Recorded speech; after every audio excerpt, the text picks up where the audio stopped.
Yo, what's up? My name's Patrouski. Today I'm going to show you 5 ways to shiny hunt and make money at the same time within PokeMMO. Let's go ahead and get started. First things first is an absolute classic, Payday pickup farming at Dratini at Dragon Spiral Tower. Now, obviously, you get to shiny hunt for one of the coolest shinies in the entire game, Dratini, Dragonair, Dragonite, whichever one you prefer. Even if you're a Dragonite lover, I love you too. Don't worry, he gets too much hate. But pick up Payday here. Get yourself a level 100 Meowth. Come here, have Payday. Make sure you have the pickup ability. That's super important. Do not come here with a Persian. You'll lose out on like 60% of your profit per hour. You can make around 100 to 120k Pokeyen per hour here, as well as shiny hunting for a really cool Dragon Boy. And I have tons of guides on this specific location and on this specific money-making method. If you want to check those out, they should be in the description down below. But if they're not, make sure to yell at me in the comments. All right, for the next 2 methods, you are going to need a specific Pokemon. You're going to need a level 100 Pokemon with Frisk and Thief. I'm personally using Baynet today. You're also going to need a Sweet Scent Pokemon with Sweet Scent PP Maxed. You should pretty much always have one of these. It's just super, super powerful. Now, we're going to be starting here in the top part of the Pokemon lead in Unova. We're going to be heading over to the farthest left we can here. We're going to be coming right down here, and we're going to be Sweet Scenting and Shiny Hunting for Heatmor and Frisking for Flame Orbs at the same time. This is around 100 to 120k Pokeyen yet again, and this method is really cool because, first of all, Heatmor is a really good and really underrated shiny.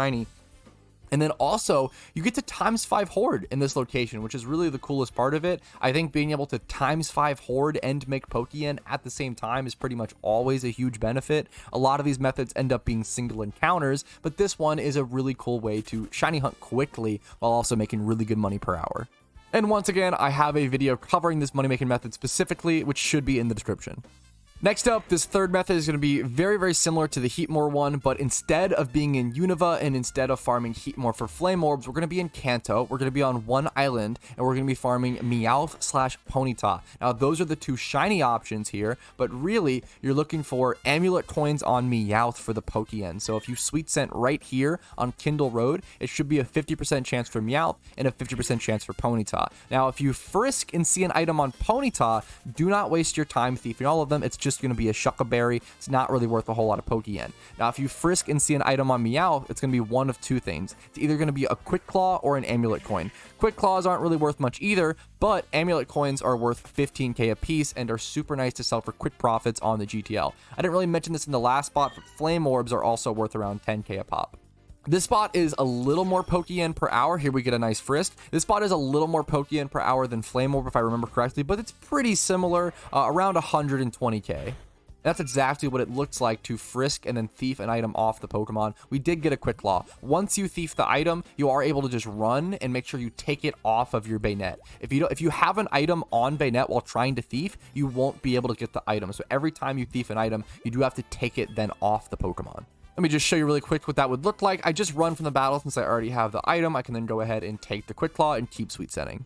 All right, our next spot is a pretty unique one. This is going to be to the east of Fortree City in Hoenn, and you're going to need a Pokemon with Thief, and you're also going to be popping lures for this. So because you're popping lures, you're not making much Pokeyen at this location, but it's such an interesting shiny hunting location on top of being able to make money, I think it's worth noting. So here, you're able to pop a lure and then run back and forth, and you're going to find a couple different Pokemon here. The big shinies here that are rares consist of Absol, Tropius, Marshtomp, and Kecleon. Those are all really rare shinies, which are really awesome to run into at this location. You do have a ton of duds and things like Marl and Poochyena, but honestly, those aren't too bad shinies themselves. Now, the thing that you want to do here is thief Absols. Absols have a really low chance of having life orbs, which are worth around 80k the last time I checked. You won't encounter that many Absols, and it's really rare to find a life orb, but when you do, it's a solid 70k profit. You probably only find 1 life orb here every 2 hours. So once again, it's really not great for the Pokeyen, but it's a really, really cool single encounter rare shiny hunting location. Something you could consider though is using a Meowth to Payday pickup at this location. You may not make the most amount of money, since the Pokemon aren't super high level. Lures will help raise those levels, which is nice, but you're going to be making more Pokeyen than you would if you're just thieving those Absols. Just a really, really cool spot in my opinion that I just love talking about. I feel like it's super under talked about. You also can't bike or run in this location, so you do have to walk back and forth in the grass, which is kind of a bummer. But there's very few spots in PokeMMO with 4 rare shinies like this. But just to preface once again, make sure you're popping lures. If you aren't popping lures, you actually just won't encounter Absol or Marshtomp in this location. So please make sure you are popping lures. All right, next up is kind of a basic one, but it's just always so good, and that's going to be EV training or XP training Pokemon for profit. Look at all of these people XP training here at Battle Frontier at Tentacruel. It's one of the best spots in the game to XP train, and it's super good. Now, you can XP train for profit in so many ways. You could buy a bunch of Cyndaquils on the GTL that are 31 special attack and 31 speed, and then also have a mild, modest, or rash nature. Level those up to level 100. People need tons of those for gym reruns. You could also go ahead and look for something like a Shroomish with pretty good stats and level that up to 100. Now, Shroomish are one of the slowest leveling Pokemon in all of Pokemon, so people love to buy those at level 100 already as opposed to leveling their own Breloom. You could also do things like level 100 Smeargles, level 100 Dragonites. Getting anything with good IVs on the GTL for cheap and then leveling up to level 100 is almost always going to make you profit. Usually the cheapest level 100 Pokemon on the GTL is minimum 30k, but you'll often see 50 to 60. Let's go ahead and search for that. Yeah, level 100 lowest, a Mulga. Like, who wants a level 100 Mulga? Not many people, but some people might. Some people collect them. Some more casual players maybe want it for the storyline, for fun, etc. Excadrill, Crocodile, Naughty. This is honestly pretty solid. Things like this.